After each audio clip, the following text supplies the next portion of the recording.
M. Chinnaswamy stadium. ಈ ಸ್ಟೇಡಿಯಂನ ಹೆಸರು ಕೇಳದೆ ಇರೋ ಕ್ರಿಕೆಟ್ ಪ್ರೇಮಿಗಳೇ ಇಲ್ಲ. ನಮ್ಮ ರಾಜಧಾನಿ ಬೆಂಗಳೂರಿನಲ್ಲಿ ಇರುವಂತಹ ಕ್ರಿಕೆಟ್ ಸ್ಟೇಡಿಯಂನಲ್ಲಿ ಎಂ. ಚಿನ್ನಸ್ವಾಮಿ ಸ್ಟೇಡಿಯಂ ಹೆಸರು ಹೇಗೆ ಬಂತು ಅಂತ ನೀವು ಒಂದ್ಸಲ ಆದ್ರೂ ಯೋಚನೆ ಮಾಡಿರ್ತೀರಾ? ಎಂತೆಂತಹ ಘಟಾನುಘಟಿಗಳಿರುವಂತಹ ನಮ್ಮ ರಾಜ್ಯದಲ್ಲಿ ಎಂ. ಚಿನ್ನಸ್ವಾಮಿ ಸ್ಟೇಡಿಯಂ ಎಂಬ ಹೆಸರು ಹೇಗೆ ಬಂತು ಅಂತ ಈ ವಿಡಿಯೋದಲ್ಲಿ ತಿಳ್ಕೊಳ್ಳೋಣ. ನೀವು ತಪ್ಪದೆ ಈ ವಿಡಿಯೋನ ಪೂರ್ತಿ ನೋಡಿ. ಇನ್ನೂ ನೀವು ನಮ್ಮ ಚಾನಲ್ನ ಸಬ್ಸ್ಕ್ರೈಬ್ ಮಾಡಿಲ್ಲ ಎಂದರೆ ಆದಷ್ಟು ಬೇಗ ಟ್ರೆಂಡ್ ವಿತ್ ಮಿಸ್ಟರ್ ಕನ್ನಡಿಗ ಅಕೌಂಟ್ನ ಸಬ್ಸ್ಕ್ರೈಬ್ ಮಾಡಿ. ಪ್ರಿಯ ವೀಕ್ಷಕರೇ, ನಾನು ನಿಮ್ಮ trend with mister Kannadiga. M. Chinnaswamy ಇವರು 1900 ಮಾರ್ಚ್ 29ರಂದು ಮಂಡ್ಯ ಜಿಲ್ಲೆಯಲ್ಲಿ ಜನಿಸ್ತಾರೆ.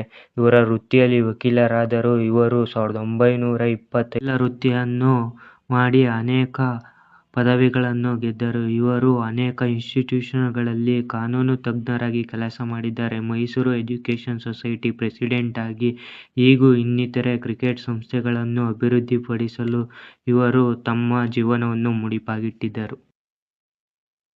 ಇವರು ಯಾವುದೇ ಕಾರಣಕ್ಕೂ ಬ್ಯಾಟಿಂಗ್ ಬೌಲಿಂಗ್ ಮಾಡಿಲ್ಲ ಅಂದರೂ 1952-53ರವರೆಗೆ ಬಿಸಿಸಿಐನ ಕಾರ್ಯದರ್ಶಿಗಳಾಗಿ ಅವರ ಮುಂದಿನ 25 ವರ್ಷಗಳ ಕಾಲ ಕ್ರಿಕೆಟ್ಗಾಗಿ ದುಡಿದಂಥವರು. ಕ್ರಿಕೆಟ್ ಲೋಕದಲ್ಲಿ ಎಂ. ಚಿನ್ನಸ್ವಾಮಿ ಅವರ ಹೆಸರು ಅಜರಾಮರ.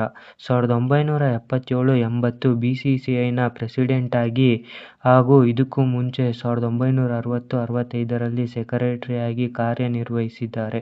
ತುಂಬಾ ದೀರ್ಘಕಾಲಗಳ ಕಾಲ ಇವರು ವೈಸ್ ಪ್ರೆಸಿಡೆಂಟ್ ಕೂಡ ಆಗಿ ಹಾಗೂ ಜಾಯಿಂಟ್ ಸೆಕ್ರೆಟರಿ ಕಾರ್ಯದರ್ಶಿಗಳಾಗಿ 1965-1973ರಲ್ಲಿ ಅಂತಾರಾಷ್ಟ್ರೀಯ ಕ್ರಿಕೆಟ್ ಕಾನ್ಫರೆನ್ಸ್ ಅದರ ಐಸಿಸಿಯಲ್ಲಿ ಇಂಡಿಯನ್ ನ್ನು ರೆಪ್ರೆಸೆಂಟ್ ಮಾಡಿದ್ದಾರೆ. ಎಂ. ಚಿನ್ನಸ್ವಾಮಿ ಅವರು ಕೆಎಸ್ಸಿಎ ಎಂದರೆ ಕರ್ನಾಟಕ ಕ್ರಿಕೆಟ್ ಸಂಸ್ಥೆಯ ಸಂಸ್ಥಾಪಕರಲ್ಲಿ ಒಬ್ಬ ಪ್ರಮುಖ ಪಾತ್ರ ವಹಿಸಿದ್ದಾರೆ. 1953-78ರವರೆಗೆ ಸೆಕ್ರೆಟರಿ ಆಗಿ 1978-90ರವರೆಗೆ ಅಧ್ಯಕ್ಷರಾಗಿ ಸೇವೆ ಸಲ್ಲಿಸಿದ್ದಾರೆ. ಹಾಗೆ ಇವರು 1967-68ರಲ್ಲಿ ಆಸ್ಟ್ರೇಲಿಯಾ ಕರ್ನಾಟಕಕ್ಕೆ ಬಂದಾಗ ಟೆಸ್ಟ್ ಸೀರೀಸ್ನ ಮ್ಯಾನೇಜರ್ ಕೂಡ ಆಗಿ ಅವರು ಕಾರ್ಯನಿರ್ವಹಿಸಿದ್ದಾರೆ.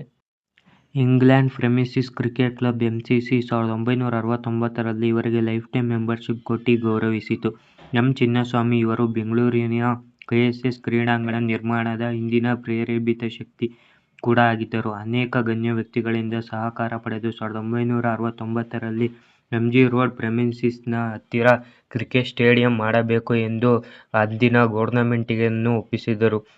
ಅವರ ಪ್ರಮುಖ ಕಾರಣದಿಂದ ಕ್ರಿಕೆಟ್ ಸ್ಟೇಡಿಯಂನ್ನು ಚಿನ್ನಸ್ವಾಮಿ ಎಂದು ಹೆಸರು ಇಡುತ್ತೇವೆ ಎಂದು ಕೇಳಿದಾಗ ಅವರು ನಿರಾಕರಿಸಿದರು. ಇದರಲ್ಲೇ ನೋಡಿ ಗೊತ್ತಾಗುತ್ತೆ ಅವರ ದೊಡ್ಡತನ.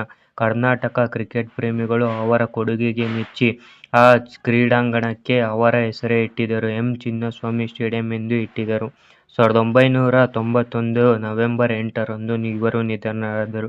ಆದರೆ ಇವರು ಕೊಟ್ಟಿರುವ ಕ್ರಿಕೆಟ್ನ ಕೊಡುಗೆಗಳು ಅಜರಾಮರವಾಗಿವೆ. ಇದೇ ಥರ ಇಂಟ್ರೆಸ್ಟಿಂಗ್ ವಿಡಿಯೋಗಳಿಗಾಗಿ ನಮ್ಮ ಚಾನಲ್ನ ಸಬ್ಸ್ಕ್ರೈಬ್ ಮಾಡ್ಕೊಳ್ಳಿ.